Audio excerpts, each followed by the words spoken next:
Today's topic is Robert Smalls. Robert Smalls was born into slavery on April 5th, 1839, to his mother Lydia, an African American woman who was enslaved. When Smalls was 12, the McKee family moved into Charleston, South Carolina, where Smalls was hired as a laborer for $1 a week on the waterfront, working as a rigger and eventually became a sailor. In 1856, he married Hannah Jones, an enslaved hotel maid who already has a daughter, and together with Robert, they had a daughter and a son named Robert Jr., who later died of smallpox. Robert then tried to buy his wife and daughter out of slavery but failed.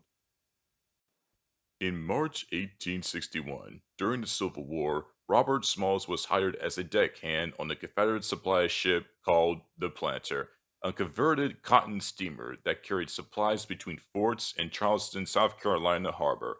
Throughout the past few months, Robert learned everything he could about navigating the ship and waited for a perfect opportunity to escape.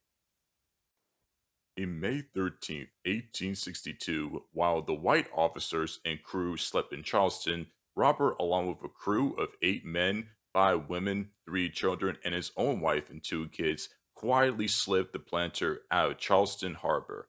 Throughout the past couple of hours, Robert successfully navigated the ship through 5 checkpoints, offering to pass the correct signal to pass each one, then headed out into the open waters and the Union blockade. It was brave yet dangerous, and if they get caught, the crew was prepared to blow the vessel. The story of the escape of Robert Smalls was one of the key factors encouraging President Abraham Lincoln to authorize free African Americans to serve in the military. Congress invested in a $1,500 prize on Smalls, and he went on to a speaking tour recounting his brave heroics and recruiting African Americans to serve in the Union Army.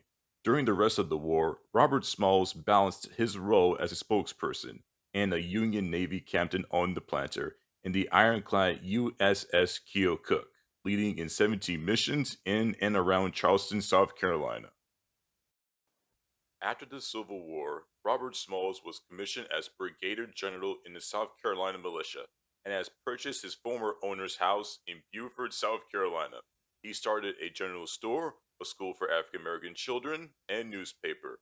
His success opened doors in politics and was very loyal to the Republican Party, which at the time dominated northern states and passed laws that guaranteed protections for African Americans, whereas Democrats who dominated the South were opposed to their ideas. Robert served as a delegate to the state's Constitutional Convention and the state Senate. Between 1874 and 1879, he served in the United States House of Representatives. However, his tenure was marred by the partisan executions that he took a $5,000 bribe while in the state Senate. In 1877, Robert was convicted of the offense and sentenced to 3 years in prison. Robert was released pending his appeal. However, in 1879, he was pardoned by the governor. Robert Smalls served 5 terms in the U.S. House, representing a South Carolina district described as a black paradise because of its abundant political opportunities for freed men. Smalls endured violent elections and a short jail term to achieve internal improvements for coastal South Carolina and to fight for his black constituents in the face of growing disfranchisement. He said, and quote, "My race needs no special defense, for the past history of them in this country proves them to be equal of any people anywhere. All they need is an equal chance in the battle of life."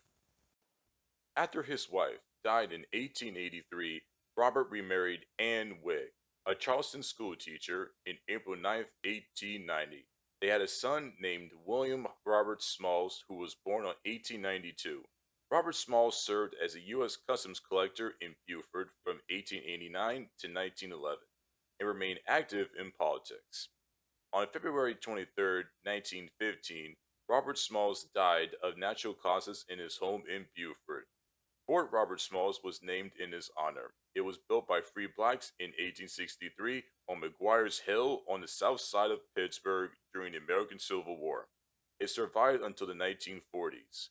A monument and statue are dedicated to his memory, where he interred at Tabernacle Baptist Church in Beaufort.